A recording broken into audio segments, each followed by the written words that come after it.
The first time he knelt in her dust, the whole town felt it. Under the sharp blaze of a Midwestern sun, the giant Apache walked barefoot down the long road toward Thornhill Ranch. The heat pressed against his bare back. Dust clung to his skin like a second hide. His shoulders were wide, carved by labor and loss, and his shadow stretched long and lonely across the dry earth. He carried no weapon, no horse, no pride. Only a small cloth sack tied with twine and the weight of something broken inside him. The Thornhill house rose from the plains like a stubborn promise. White fence, silver roof flashing in the light. A porch shaded by an old cottonwood tree that had seen more seasons than most men. People said it was too grand for a widow to live alone in. They said too many things about Evangeline Thornhill. Upstairs, behind thin curtains, that she saw him coming. She did not move at first. Her black dress hung straight and plain against her body. She had worn black every day since they buried her husband. Since they buried her baby. The house behind her was large, but empty in a way walls could not fix. She knew who he was. Tyler Redhawk, Apache. Not from this town, not welcome in it. A man spoken about in low voices, as if his very name might cause trouble. He reached her steps slowly. His boots were tied to his hip with rope. His feet were cut and bleeding from gravel. Still, he did not look up at the house as if asking for mercy. He stopped at the bottom of the porch. Evangeline stepped outside with a rifle in her hands. Not raised, not shaking. Just there. He dropped his sack into the dust. It landed with a dull thud. Then the giant knelt. "I ain't here to steal," he said, his voice dry and rough from thirst. "I ain't here to beg." The wind shifted across the yard. "Let me stay and work for you," he said. "I'll mend fences, guard your cattle, fix what's broken." He paused. His eyes lifted to hers. They were not angry, not proud, just tired. "I'll even get you pregnant again, if that's what the town wants." The words fell heavy between them. Evangeline did not flinch, but something moved behind her eyes, something sharp and hidden. "Did someone send you?" she asked quietly. "No." "Then why come here?" He swallowed once. "Because you look lonelier than me." The porch curtain lifted in the breeze. For a moment, neither spoke. She noticed the scar running along his collarbone. A deep, pale mark that spoke of violence survived. And she noticed the single blue bead braided into his long, dark hair. She noticed that a man this large had made himself small. "Sleep in the barn," she said at last. Then she turned and went inside without another word. That night he washed at the pump behind the house. Moonlight caught every line of muscle across his back. He did not rush. He did not try to hide. Mrs. Almina Graves rode past in her mule cart and slowed her horse just enough to stare. By morning, the whispers had already begun. Sheriff Boone Avery came by before noon. He leaned against the porch rail, hat tipped low. "You letting him stay?" he asked. "He's fixing the fence," Evangeline replied. "That all he's fixing?" Her eyes turned cold. "That's enough." Boone nodded slowly. "Town won't like it." "I'm not the town." Behind the barn, Tyler Redhawk was already working. He found the broken wagon wheel without being told. He noticed the sag in the fence line.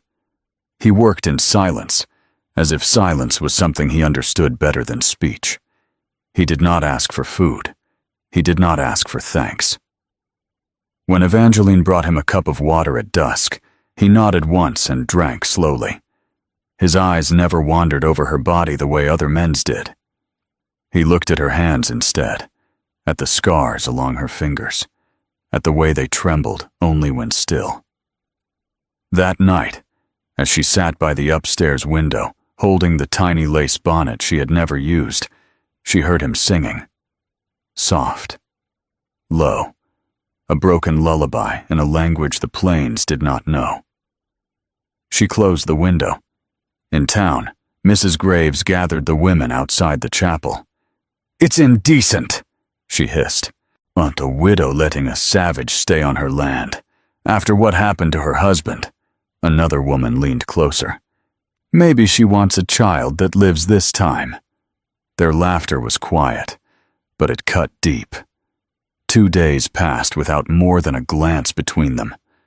On the third morning, she found a handful of wild desert flowers left on her porch step.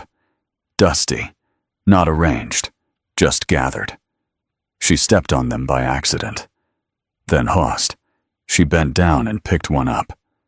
That evening, she heard him whisper a name while he worked alone in the barn. Ashki.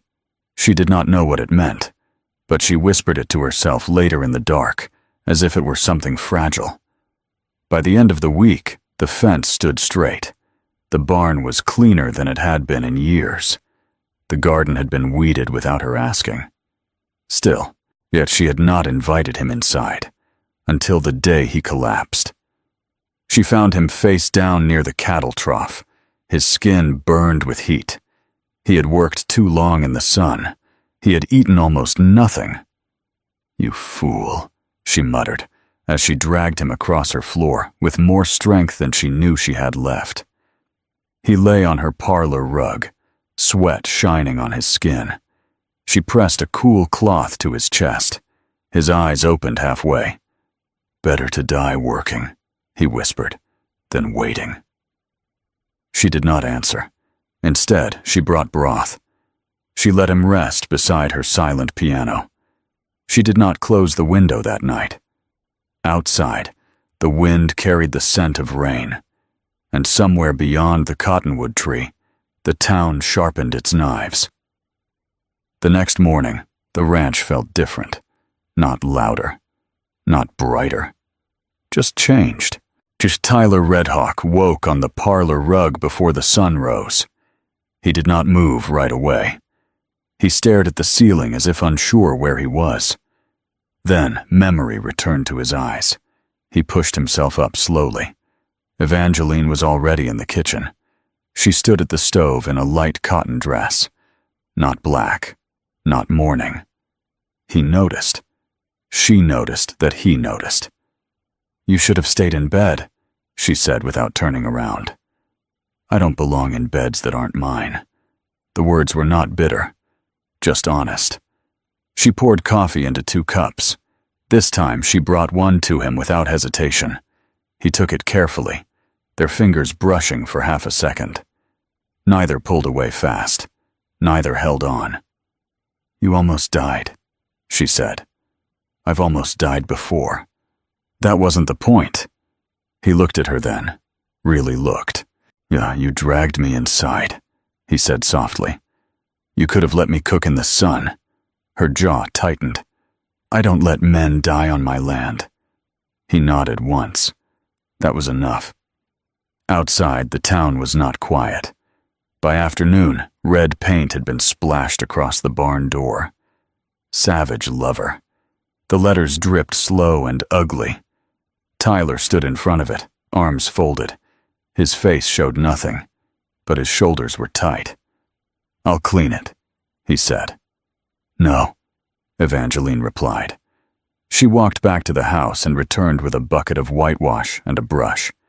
She stood beside him, not behind him. Together, they covered the words, stroke by stroke.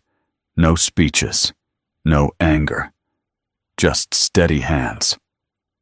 Sheriff Boone arrived near sunset. "They're pushing," he said quietly.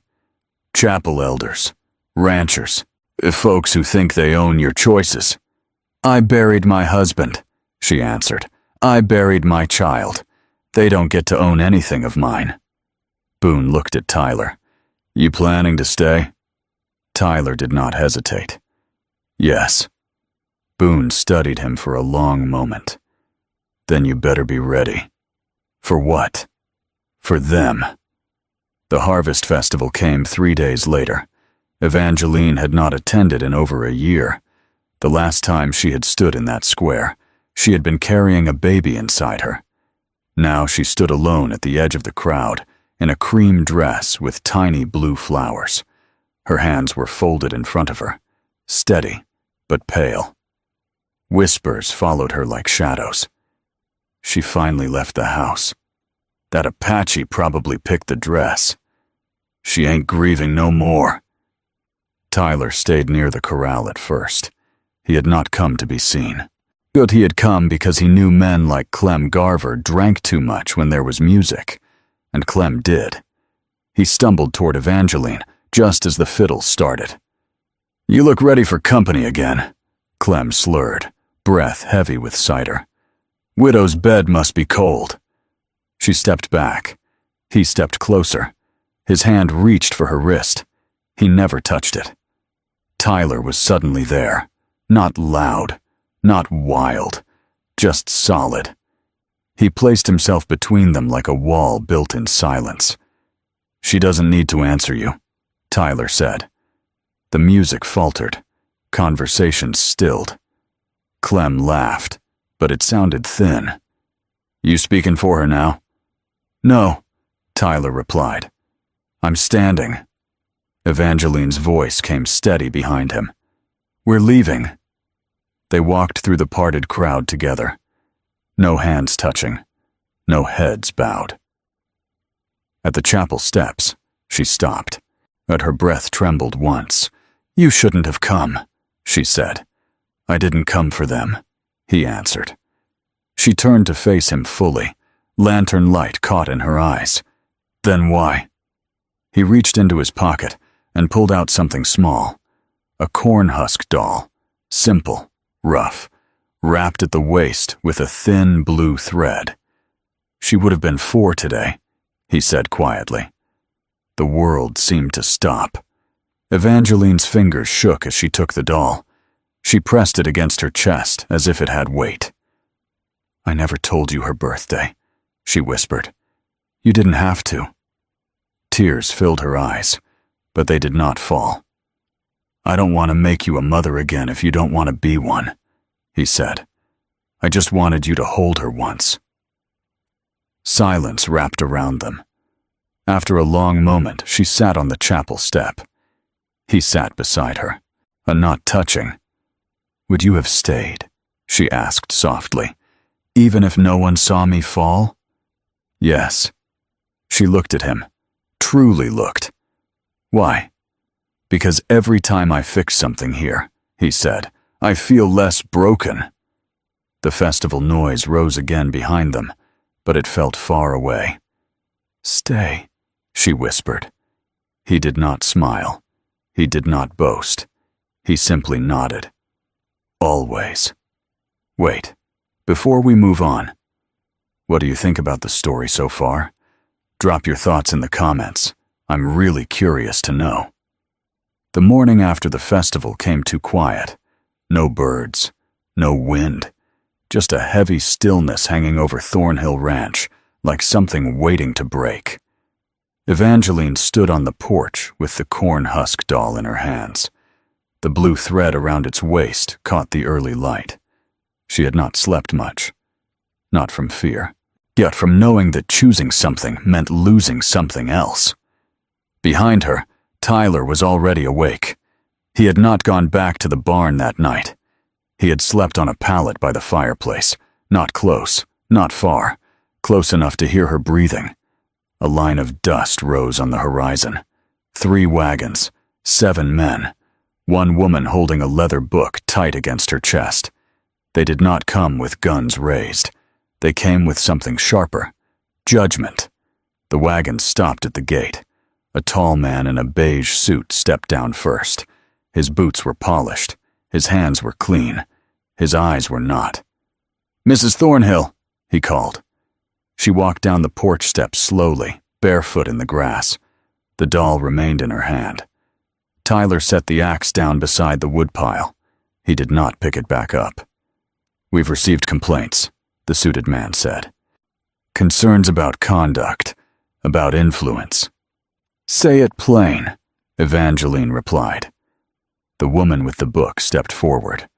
You have allowed a savage to share your home, your land, your bed. Tyler's jaw tightened. He sleeps by the fire, Evangeline said calmly, on a quilt. That isn't the point. It is to me. The suited man clasped his hands behind his back.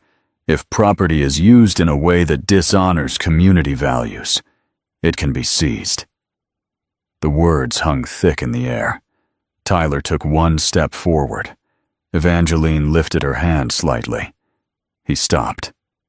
Then take it, she said. Murmurs broke out behind the wagons.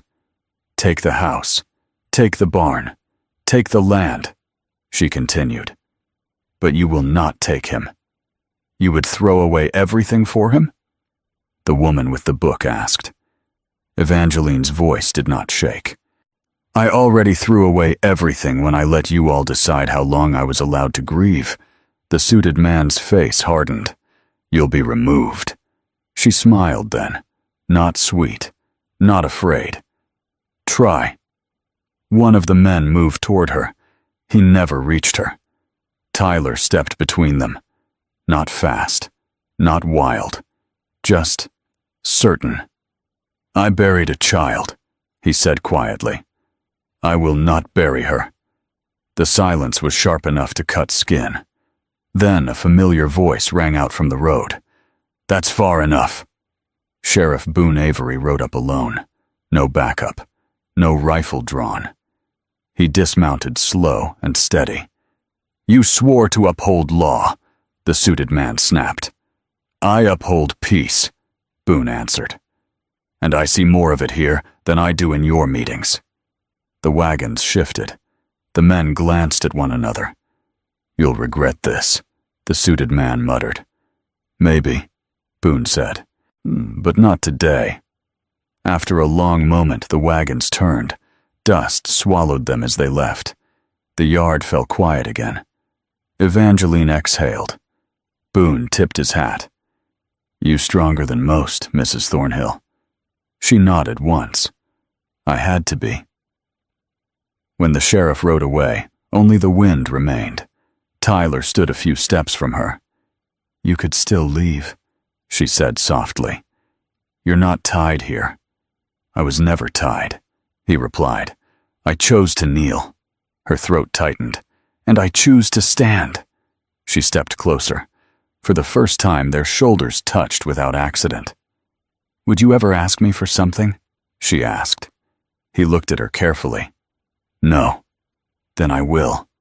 The cornhusk doll trembled slightly in her hand. Stay, she said. Not for work, not for protection, not for a child. Just stay. But his answer came like a breath released after years. Always. That night, she laid a second pillow on her bed. No ceremony, no speeches, just quiet understanding. They lay side by side beneath the open window. The stars burned bright above the prairie. Their hands did not rush to find each other. When she finally placed his hand over her heart, he closed his eyes. Not to claim, not to conquer, but to remember what home felt like. Weeks passed. The town did not soften overnight. Some looks remained sharp. Some whispers stayed bitter. But the barn stayed standing. The fence held strong. And laughter began to visit the porch in small, unexpected bursts. One afternoon, Evangeline stood in the garden, sunlight warming her face. Tyler knelt beside her, pressing seeds into the soil. What are we planting? He asked. A hope, she answered. He covered the seeds gently. That winter, the ranch did not feel empty. And when spring came, something else did too. Not because the town demanded it, not because grief disappeared, but because two broken people chose to build instead of kneel. The wind still moved across the plains, but inside Thornhill Ranch, it no longer sounded like loneliness. It sounded like home.